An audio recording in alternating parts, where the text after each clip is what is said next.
சின்ன வயசுலேயே அம்மா துள்ளி பார்த்துக்கிறேன். மறுபடியும் 2வது வருஷம் 60 வயசு ஆகுது எனக்கு. நான் 2வது வருஷம் பார்த்துக்கிறேன்.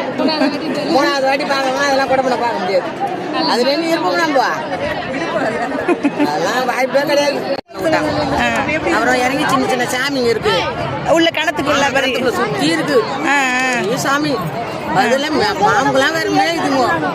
அதெல்லாம் பயந்துன்னு கீழ்ந்து துணியை பிடிச்சி தூக்கினு இது வரைக்கும் சேரும்.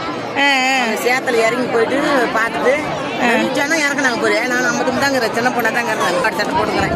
அப்புறம் இறங்கி போயிட்டு ஆளுங்களா கூட போய் கட்டையை பிடிச்சிக்கினே போயிட்டு அப்புறம் பிடிச்சிக்கினே மேலே வந்து சாமி போய் பார்த்தேன். அப்போ 1 ரூபாய் டிக்கெட்டு. இதுக்கு 50 பைசா டிக்கெட்டு போட்டாங்க. இது பாசலம் அங்கே போய் பாசலம் 1 ரூபாய் டிக்கெட்டு போட்டாங்க. புதிய கந்ததுமா போ இப்போதாம்மா ஜனம் சரியான ஜனம் 2வது வாட்டி எடுத்து சொல்லிட்டோம்மா அப்படியே முயற்சி ஜனாலி கொடுத்துக்கணும். ஆனால் எனக்கு 2 வாட்டி பார்த்ததே எனக்கு ரொம்ப பொண்ணுன்னு நினச்சிக்கிறேன் நான்.